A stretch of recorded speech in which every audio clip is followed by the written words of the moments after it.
Hey, folks, welcome back to Don't Ask Me Why division playoff round of the playoffs in the NFL. Last week was incredible. I'm here with my colleague, Reggie. Reggie down in Atlanta. How's it going, bud? Cold. It's going It cold. is cold. It is cold. What is it? It was 14 degrees here this morning. I haven't experienced cold like that in quite some time. It was 15 on my car temperature when I was driving to work. That's always accurate. And I work for a company that expects us to make it to work. This whole remote work and working from home business, no, we don't do that. No, we don't subscribe to that. No, you got to be in an office to do your job. But it reminded me the last couple of days of how much and I don't like to use the word hate. Okay. Yeah, that's an ugly word. It's an ugly word. So I hate when, no, I'm sorry. There we go again. I deplore winter. I think that's worse than hate. Is it? Okay, then I hate winter. But there's a song that comes to mind is that you're no good, you're no good, you're no good. Baby, you're no good. Hey. That's how I feel about winter. Yes. Right there. Yes. So, and we have an editor, so that can go. No. We might charge for this episode because of that performance. At least put a Cash App up or something. Yeah. Okay. So let's get right into it. We're going to talk about, first of all, our picks last week. And I have a little bit of a comment on some of the picks that we put out there. We finished last week 4-2 after going 5-1 the previous week. So, Reggie, what do you have us at after last week? So after last week, like you said, we went 4-2, 52, 43, and 7, which bumps us up another percentage point to 54%. So slowly but surely, we're at least gonna crack 55. So we will, and we could run out of time before we get a chance to get to 60%, which was the goal, which is incredible for anybody to go 60% against the spread over the course of the year. But we got a good shot at 55 now. We might need to throw in a couple extra games like the Pro Bowl. Do they still have the Pro Bowl? Can we bet on that? Yeah, they do, but that's just all I think throwing balls through football tires. Oh, never mind. And flag football and stuff like that. Pardon me. I don't know. Forgive me. So strike that, please. Strike that. Yeah.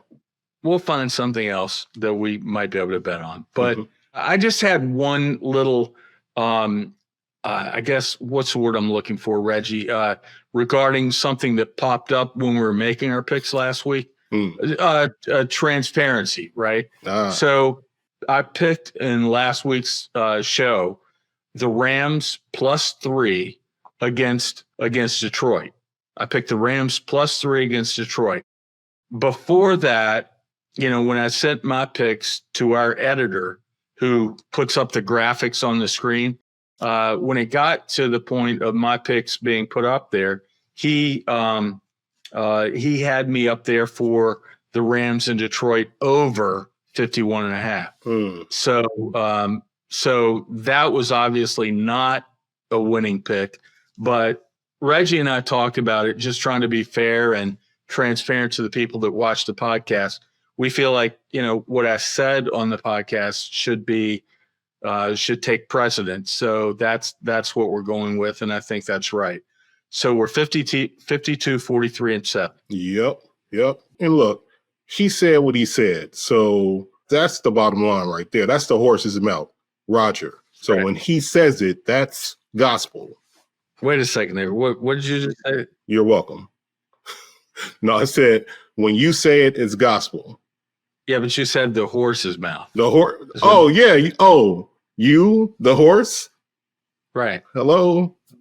Horse? And which, to your point, it makes me say to the people that watch and listen to the podcast, don't look a gift horse in the mouth. if you're familiar with that. Don't do it. Yeah. That The means, in other opportunity's words, there. Don't squander it. I might not be, well, let's go forward. So if you know what that saying means. So we've gone over our picks from last week. Let's start looking into a couple of factors from last week and going forward through the playoffs. Does Vegas have it right when we're talking about some of the big lines that not only that we saw last week, but that we're continuing to see in the divisional round? Probably the lines aren't quite as big as they were during the wild card playoffs. But what's your take on the large lines, Reggie, in the playoffs? I can't remember lines being this large. Well, you may have one, a one-off where you'll have something, pushing double digits or a double-digit spread in a divisional round, and possibly more in the wild card round because you got some teams squeezing in. But in this divisional round, it's really supposed to be the best, the better of the best, or the better of the better, for lack of better terms, that are playing one another. So making sure that that relationship is had. But ultimately, I have one observation is that, even after Vegas witnessed what Stroud and Jordan Love did last week, they're still making them 10-point dogs. So I think there's a level of disrespect going on. I think Baltimore's defense is is a vaunted defense, but I just think that 9.5 right now is just way too large. So I'm going against the grain of what they're picking, and one of my picks will be both of those teams cover, or one of those teams covering. So that's what I'm seeing from it. I get what you're saying. I don't necessarily look at it as a Vegas disrespect or odds makers disrespect. I look at it as more, an established team coming off a bye week, who a lot of people have going all the way to the Super Bowl, playing at home against a team that has incredibly overachieved the expectations for them at the beginning of the year. I was listening to a show this morning, and they were talking about Houston in particular, and they were talking about what the projections were at the beginning of the season for the Texans, and I believe that the over/under on wins for the year for Houston was like 6 to 6.5. So CJ Stroud has, turned all that on its head. Here's the other part. Their coach and other players on that team certainly play a part, right? It's not just CJ Stroud. They did some good work apparently in terms of picking up free agents over in the offseason. Yeah. They've had some guys that are veterans that have stepped up, and you got Nico Collins, Robert Woods, who came over from the Rams, who was a game time decision, I believe, this week. But these are solid guys, and whoever, I think that part of the credit for what they're doing right now falls on the front office, man. The general managers and talent scouts. The Texans have quietly drafted, above average, or in the upper tier in terms of drafting over the past 12 years, in my opinion. So they're very good at what they do. That personnel, that staff, I really like what they're doing. So I do agree. The upper level management, they're doing what they're supposed to be doing. So, and you know what? I almost wish that JJ Watt had stayed in Houston at the tail end of his career and would be just at the very least like on this roster right now. Yeah. When they're in this position. because I think that, even if he wasn't playing like all the time, I just think that that kind of leadership with a young team might even, help them go further. But this weekend is a big jump. I mean, beating Baltimore is would be a huge thing. It would be epic, to be honest with you. Boy, I'm telling you that if that happens, that's going to shake things up. Them against Kansas City or Buffalo, I really think if they beat the Ravens, the Ravens are the better of those other three teams, Kansas City and Buffalo, than the Ravens. The Ravens, to me, are better than them at home or on the road, in my opinion. So if they were to beat them, I really think they have a shot. So we'll see, but let the game be played. I'll put it to you this way: Baltimore better not, and I'm sure they're not. Harbaugh is too good, but they better not take them lightly at all. No, because we saw what happened down in Dallas with that ass kicking last week. Right, we saw that, and it was sad. It was sad to see Jerry cry. I'm sorry. I had to mute the word Dallas and Cowboys on Twitter because I knew it was just going to be just a overwhelming deluge of just Cowboy slander, hate, jokes, memes. Woo! Yeah, but you know what? All the Cowboy fans now, that I heard some of them called into a local radio channel this morning that I was listening to, and multiple Cowboy fans, and they were distraught, of course, but they were not talking about anything other than Dak Prescott needs to go. That's the take of the Dallas fans. What do you say to that? It's very Romo-esque, reminiscent of that period, that stretch when he was here. Yeah. It's almost mirroring it, where they both have, according to what I looked at, they both have about the same playoff record. Right. Romo and Prescott. And they just and both of them are top 5 quarterbacks in their prime.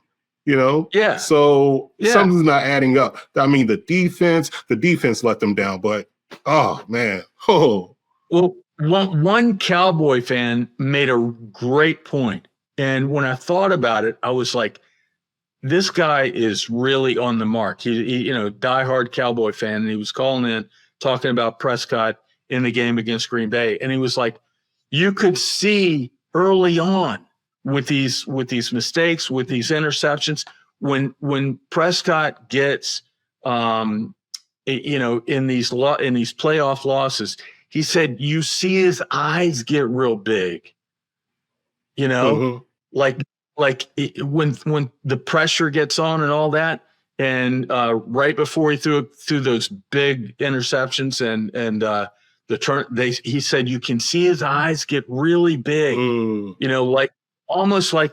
And I thought about that, and I'd actually noticed it. Yeah.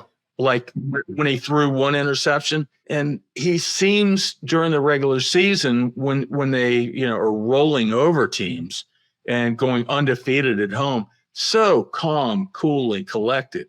And I think that a lot of playoff success and lack of success is really more of a confidence thing and a mental thing. Than it is. I agree with the mental part. I think there is some. I think it's mental up to Jerry Jones as well. His energy, his influence, his leadership. That trickles down. So I really, I don't know. That's a complex subject, a complex fan base. We're fans, and so I respect what the Cowboys have done historically. They're made too much of a joke sometimes. So, but at the same time, a lot of this energy and these jokes that they got coming their way is warranted. So, you do it to yourself. If you're going to be labeled America's team, and if you're going to embrace that, then you get what you get. You get what's coming to you. How about – Texas's team? No, you got Houston. How about Plano's team? Plano, Texas's team. Hopefully it'll get to that point. And then maybe the players for the Cowboys can start, just not having all that pressure raining down on them when the whole Cowboy nation is expecting them to get to the Super Bowl. So let's move on to other storylines for this week. You got the Chiefs going on the road. This is Patrick Mahomes' first road playoff game, right? Yes, it is. And what do you think of that matchup against Buffalo? Look, last week I said the Houston and Cleveland game was going to be the must-see game for me. This is the must-see game right here because this is an old matchup. They've gone head-to-head at least 5 times, and that's between regular season and playoffs. And so, we've seen this matchup a couple of times in Kansas City where they prevented them from getting over the hump. So this is the opportunity that they were waiting for. We're at home now in our element, in our conditions with this fan base. So it's going to be tough. It's going to be really, really tough for Patrick Mahomes to really, lock in because they have shown all season that they are wounded, that they are not the same Kansas City squad from, previous years. So they have chinks in their armor, and I really think them going on the road is going to get them exposed. I think that's kind of where the odds makers have it. They're giving the edge to Buffalo. Buffalo is hot right now. And let me tell you this, Pittsburgh, which was one of our picks that we missed last week, getting 10 at Buffalo, and Pittsburgh could have easily covered that. But there were 2 plays in that game, if you watch the whole thing, that swayed everything to the final outcome. And that was, number one, Buffalo was up 21-0. Pittsburgh went on a long drive when they got the ball back, which they needed to do to keep the ball out of Buffalo's hands, and took it all the way to the Buffalo 2-yard line, 2 or 3 yard line.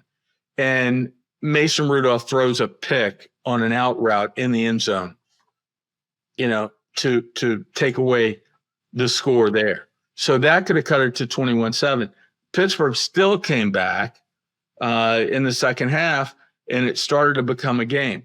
The other key play was, though, that kept Pittsburgh from really getting into it was that classic 52-yard touchdown run by Josh Allen. It was amazing. It was classic Josh Allen, stopping and starting and looking for a crease here, a crease there, and defensive backs, linebackers kind of waving at him and trying to arm tackle him and stuff like that. Josh Allen's too big for that. And he's too powerful. He's too fast for that. If you're going to try to stop him when he gets ahead of steam with arm tackling, or you think you're going to put a gentle hit on him, forget about that. He's gone. He's also on point throwing the football right now. So that's kind of why I lean toward what you were saying earlier with them against Kansas City. Buffalo's just hitting on all cylinders right now. I know it's for ratings, but I wish that, for the human beings in the city of Buffalo, that when it's in the dead of winter and you're playing a playoff game in January, why couldn't they be the 3:00 game? You know what I mean? Instead of like the 8:30 game where the temperature goes down to minus 100. That's the compromise you got to make. So it's like this matchup is probably going to be our most watched. So we're going to put it at the time slot. It's going to be most watched, and you all going to have to suffer with. How do people live in places like that?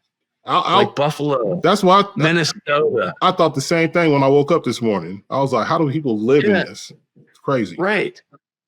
And as I said, I deplore winter. Not hate. I don't hate it. I deplore it. But so yeah, I give the edge to Buffalo there. And the other games, We're looking at Baltimore. We already talked about Baltimore against Houston.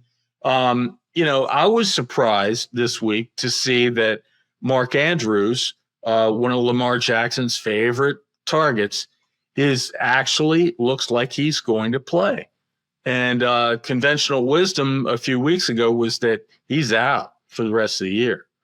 And even if he, doesn't play a full complement of offensive plays, that's a big weapon for Lamar Jackson to add to his already powerful offense with Zay Flowers and, in the backfield. So what do you think about that game? Yeah, I think there's a couple of schools of thought on this where you have folks who believe that Lamar is capable of still having the same focus with an added piece of Mark Andrews, where they were cooking pretty much, that explosive game that they had against the 49ers, no Mark Andrews in that game. So they've shown a good rhythm, and a school of thought is, well, bringing him back with that kind of, mess things up a little.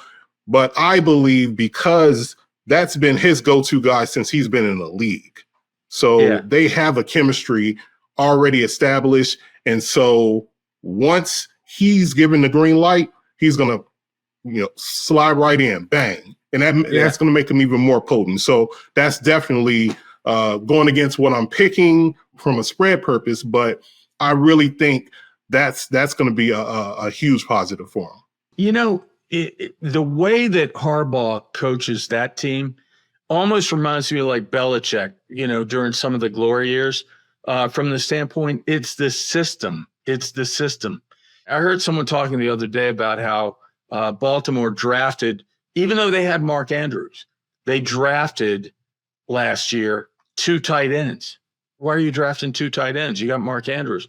It's because they have a philosophy of drafting best players available. And is it Isaiah Likely? Yeah. He stepped in and he could start right now for 20 other teams. Absolutely. Right. And absolutely. So I think it's the coaching. I think it's the front office. Baltimore's just a great organization all the way around. Yeah. Classy, top to bottom. Yeah. Absolutely. The other game we haven't looked up yet, the other 2 games are, number one, Detroit in their game with Tampa coming in. I love Detroit. Again, I think the organization really has it together, top to bottom. Love the coach. I think that, I think they made a really smart move by bringing Jared Goff in when they did, a few years ago. When it comes to the sports media, I think that he was put out to pasture.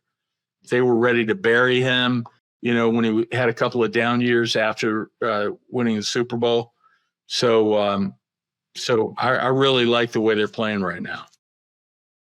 Yeah, absolutely. Absolutely. I think in this game, with Detroit's momentum up to this point, and, we talked about it last week, Detroit's momentum and the excitement that is going on in Detroit. That celebration after that win was almost like a mini Super Bowl celebration. Right. Yeah. And so from the outside looking in, people were like, is this the actual Super Bowl that's happening? It may have been too much. Like, wow. But that's a long suffering fan base. 33 and a years. Very proud. 30 years. 31, 33. Yeah. And they're a proud, that's a proud city. So, so I know, based on, what I'm seeing with Goff, that defense looks fast. They're all over the place. I just don't see Baker and them competing. I think it may get kind of bad. I know that's a 6.5, if I'm not mistaken. Yeah. It's 6.5. And so, and the Bills are favored by 2.5 over Kansas City. So again, when we're talking about like, are the odds, or is Vegas getting it wrong? I don't think so. I mean, Vegas is so good at what they do, because I, as I typically make some wagers every weekend, and I can't tell you how many times I lose a bet by, or win a bet because of a half point here or there, That damn So, hook. yeah. So the hook. So, in fact, whenever I'm betting on games that are where the spread is like 3, Mm-hmm. and I have the underdog, I'll add the extra half point because you can do that. You can do that at the sports book. And that's something that I think that Chris or from the sports book, our guest a few times this year, Yep. might have even talked about that. And that's something that a lot of people that are novice football bettors aren't really that aware of. Right. Is that if the line is somewhere where you don't like it, you can essentially buy a half a point in one direction or the other. Mm-hmm. Now that will, lose you a few dollars in terms of what you get paid, but usually the difference is so minimal that it's not that big of a deal. So I tend to add or take away a half point a lot of times, especially in the playoffs. Yeah. So just a word to the wise. So Green Bay and San Francisco, again, you look at key players in this game. Green Bay's on a roll. They're very hot. San Francisco's coming off a bye. Everybody knows that. And the line is San Francisco minus 9.5. The over-under is 50.5. So I wrote down key players who I think the key players are for both teams, especially on the offense, mainly on the offense. And so you go down the line, you go Purdy, McCaffrey, Ayuk, Debo, Kittle, right? For the 49ers. Weapons all around. Purdy doesn't have to be great. He needs to be a good game manager, but, and spread the ball around, and you're going to have a good game plan with Shanahan. So then you look at Green Bay and what their game plan must be. Jordan Love really on fire. Jones, the running back, and Watson as a wideout. But for me, for Green Bay, if they're to stay in the game, they need to control some clock. They need to keep the ball away from the 49ers. If they can do that with their running game and some long drives, then you might have a legitimate game. I don't see it going that way. I think that San Francisco has a big edge here. What do you think about that one, Reg? I think Green Bay needs to replicate that same defensive performance from last week, this upcoming week. I think they need to get out early, get a lead early. Right. I don't care if it's 3 points, get a lead early and, keep that momentum going, because once you trip, San Francisco is ready to pounce. And so all those weapons you just named, they really are going to have to step up big time. They thought that was a heavy task with the Cowboys last week, which turned out not being. This is going to be rather tough for them. So I like San Fran. I don't like those 9.5 or 10 point, minus 10 that they're getting. I really think Green Bay has shown enough where they've earned maybe a 3 point in their favor. Just based on what they did last week. Yeah. No, I don't think that was a fluke, because, and again, Jordan Love has been the best quarterback in the league, arguably, over the past 5 or 6 weeks, quietly. Right. Yeah. Right. So he 18-2 in his last 6 games. It's like, come on. Yeah, So, and they're playing with house money, right? They're playing with house money. Yeah. They're just going in there, I'm sure that they expect to get to the Super Bowl and win it. They're players, but at the end of the day, I guarantee you that they're going into that game with not a devil may care attitude, but sort of an attitude of like, man, let's just go do it. Let's Yeah. just go do what we do. Right. And to your point, if they get out early, right? If they get out early, that confidence is going to explode. Yeah. And then San Francisco starts to get a little bit, wary of what's going on, and maybe start playing it closer to the vest. And from a franchise perspective, they've had some classic battles in San Francisco. So that's definitely something that I think will a lot of players to take it up another notch. Yeah. In fact, I go so far as to say, Reggie, that these games this weekend and just the drama and the stage and all the factors involved in these games, I think it's must watch TV, even for people that don't like football. Do you know any people that don't like football? No. Everyone in my life, even my dog, he likes football. Will he be front and center? Yes, he will. Yes, he will. And what's his name again? Maddox. So is Maddox on to one of these teams that's left in the hunt? He's very partial. He's very partial to Buffalo for whatever reason. Go figure. It could be the logo. That's pretty awesome. Okay. Mm-hmm. Yeah. So go Maddox. I might be interested in what he picks the rest of the way. When we're looking at some of the teams that have fallen out of the picture last week, you got to think about what their plans are going forward. Some of the teams that lost last week, they weren't necessarily expecting to go far anyway. Steelers were underdogs. The Rams were kind of, on par in that game against Detroit. But, I got firm opinions on where these teams are going, and especially as it relates to their coaches.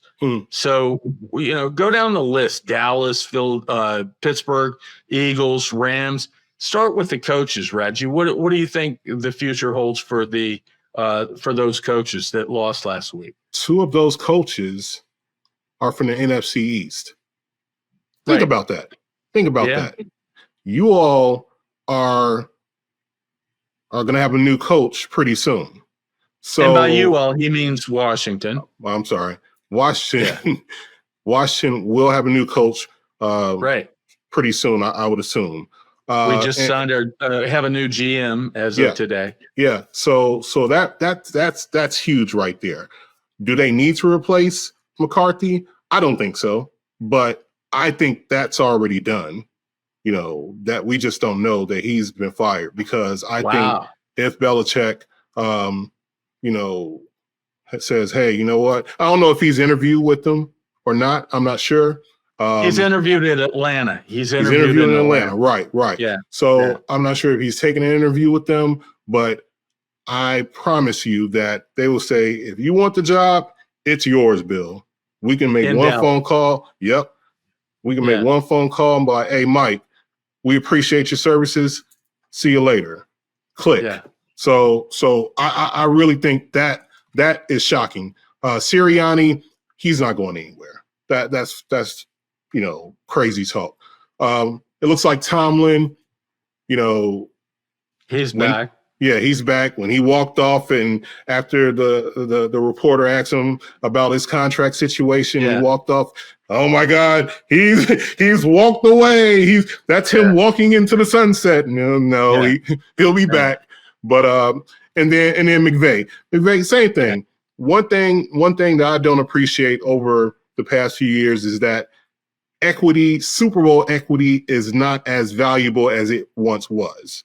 Right. So McVay is what, 4 years? Well, it's approaching 5 years actually, from them winning a Super Bowl. So that I take it back. Now that I think about the time since they won the Super Bowl, it might be something to bring into question. But I like him. I like McVay. Well, I do too. And they went, you got to remember, they had some key injuries early in the season. Yeah. And then when everybody got healthy, they went on a 7-1 run coming down the stretch. Right. right? And lost to now. It was likely bad coaching or some coaching errors by McVay in that Detroit game that ended up losing the game for them. Yeah. He mismanaged the clock. They needed timeouts at the end. He called 2 timeouts early in the second half, leaving them with 1 in the last 3 or 4 minutes of the game, which could have gotten the ball back and a chance to win with a field goal. Some coaches, and I think that he's one of them, have this tendency that early in a half, if, they might be starting a drive or whatever, and then they have the wrong personnel on the field or whatever, they're tempted to call timeout. Early. You got to save those timeouts. So he mismanaged the timeouts at the end of that game. Mike Tomlin didn't use timeouts at the end of the first half against Buffalo. Buffalo's punter had pulled his hamstring right before, with 3 or 4 minutes left in the half. Buffalo had the ball deep in their own territory with like 2nd and 3rd down, and Pittsburgh still had 2 timeouts left to use, right? And they didn't use them. Tomlin didn't use them. And the reason that you use them there is because of the fact that they would have had some tight end or somebody coming out to punt for them who's never punted, and you don't know how that's going to go. Yeah. And so Pittsburgh finally figured that out with like 2 seconds left in the half and called timeout. But by that point, it was too late, and it didn't matter. So timeout management is such a key thing, for these coaches. But I agree with your projections on these coaches. Not so much about McCarthy. I'd be a little bit shocked if he left, but I would love to see, I think Dallas would love to see, their fans would love to see Belichick come there. I just don't know if Jerry Jones can cede enough control to Bill Belichick like Robert Kraft did in 20 plus years.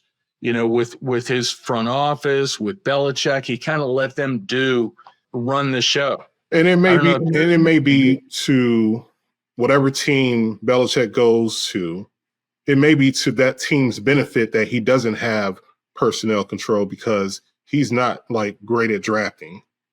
It's like when I think of Belichick and the Patriots on draft day, I just know it's going to be trading down, stockpiling draft picks. And that is just, that's their draft essentially, and then, they'll pick a few, but they've never, I'm just trying to think off the head as far as their success during that run drafting. It's few and far between. So if he were to cede that in return, I think that'd be a happy marriage in Dallas. Yeah, I'd like to see it. I mean, I don't like the Cowboys, but I wouldn't mind, until Washington gets better or becomes a factor. I wouldn't mind seeing Belichick succeed anywhere. Yeah. Because I just have so much respect for him. It'd be good to get that further validation, Yeah, kind of like Brady, right? Right. When he went to Tampa. Absolutely. If he comes down, if he goes to DC, if he goes to Atlanta, I don't care where he goes, and he wins a Super Bowl, boy, they may start a religion after him up in Boston. Oh my God. Wow. Yeah. That'd be huge. But yeah. Yeah, that it's going to be fun to watch because he's going to land somewhere. Right? Wherever he wants to go. He may get somebody fired. That's what it may be, a team that's not even thinking about replacing a coach, and Belichick come calling. You know what? He may have already gotten Arthur Smith fired. You know what I'm saying? I'm saying. In other words, if Blank knew that Belichick was going to become available, that might have been the reason for the quick hook on Arthur Smith. Like, I want Bill Belichick to come here because Absolutely. I'm not getting any younger. Absolutely. I'm kind of like Jera. Absolutely. There was a meme going around talking about who's interviewing who in the interview process for Atlanta. Right. And Bill Belichick. It was like, those are valid questions. That's a valid. Yeah. He may be interviewing you all more than y'all are interviewing him. Yeah. So. Yeah. I like it. Good discussion, man. So we did have a viewer question I want to throw in here real quick before we get to our picks. Mm-hmm. Myra, from my area in Arlington, Virginia, she says, where do you guys watch the playoff games? At home, in a sports bar, or maybe parties at friends' houses? And what about you on that? Where do you watch the games at home? Yeah. So for the most part, 99.9% of the time I'm watching it from home if I'm not actually at the game itself. Sports bar, I haven't done that in probably 15 years. And the last party, no, it's not the last, but one of the parties I went to, a Super Bowl party at a friend's house who had a Colts.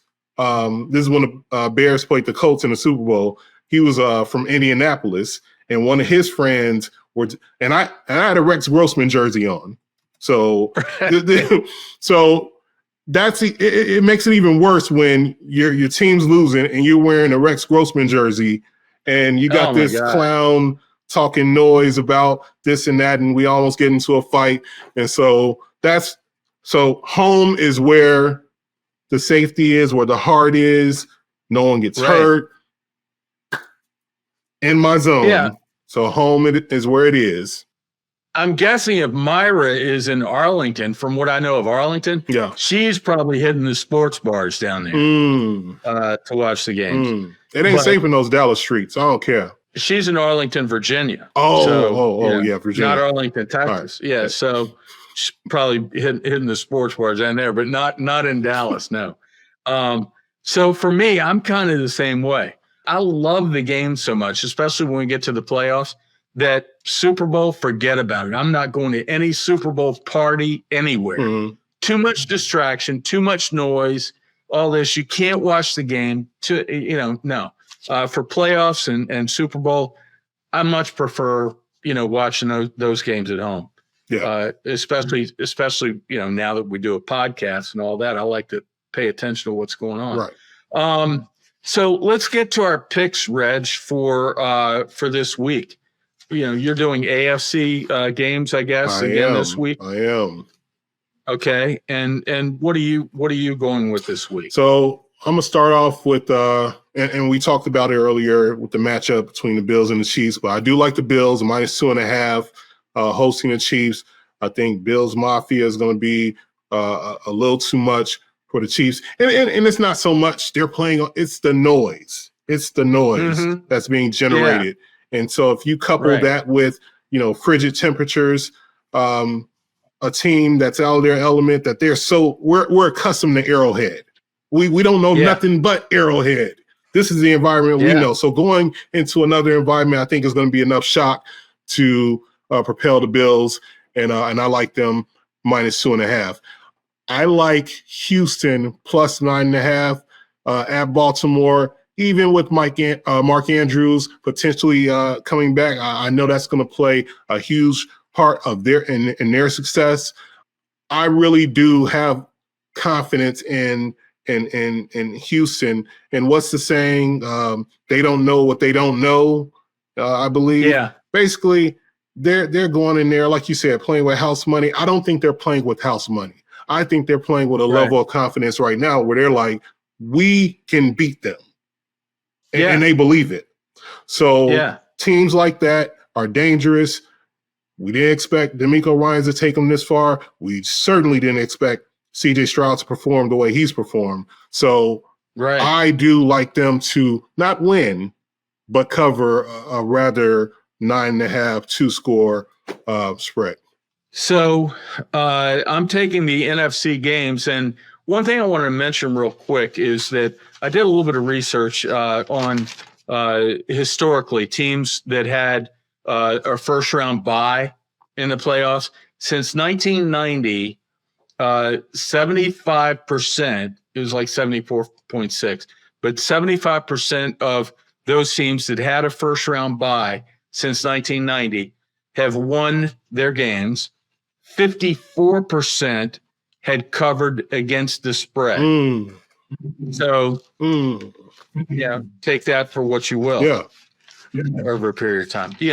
Certainly, the biggest chance to win, but in terms of covering, not that much over 50% of them covering the spread. So I'm taking this week, my picks are in the NFC. I like Detroit minus 6.5 over Green Bay. Over Tampa. I think Tampa's had a great year. I think this will just be a little bit too much, too much for them to handle in this situation. That Detroit crowd is going to be crazy. It's, I love everything they've done, and frankly, I'm pulling for them. Yeah. So I like Detroit minus 6.5 in Detroit. And in the other game, Green Bay and San Francisco, that was so hard for me to pick one team or the other, given the big spread of 9.5, and the fact that Green Bay is really on a roll right now. So I'm going over there. I think that both offenses are going to click, and the over-under is 50.5. So I'm going to take Green Bay and San Francisco over 50.5 points in that game.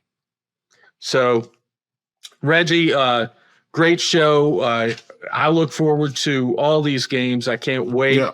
And then, and then from there, we just got 2 more weeks of NFL football left this year. Yeah. Before we start looking toward like the next big thing, which is the NFL draft. Mm-hmm. Any parting shots? Anything you'd like to add before we sign off tonight? Give me the best quarterback left in the AFC and give me the best quarterback left in the NFC right now. I'll go Josh Allen and Jared Goff. I know. Yeah. Okay. You said at the beginning of the season that he was the best quarterback in Michigan. Yeah. Yeah. So there's that. And now they're in the Final Four of the NFC. Yeah. Yeah. Hard to argue with that. Yeah. So those would be my 2 in each division, because, it's close, I think, between Jordan Love and Jared Goff, but I'll go with Jared Goff right now as the best left. Buffalo versus Detroit in the Super Bowl. That would be interesting. Epic. So great show again, Reggie. Good to see you. And best of luck to those of you, whether you bet the picks that we gave you this week or not. Watch the games, enjoy, like, subscribe on YouTube, listen to us on Spotify, watch us on Instagram, all of our shorts, and we'll see you next week. Hey, we're at a 54% clip, so that's not by accident. So if you're not down, what they say, either lay down or get put down, like a baby. Don't get put down. That's like I always say that. Yeah. All right, man. All right. See you next.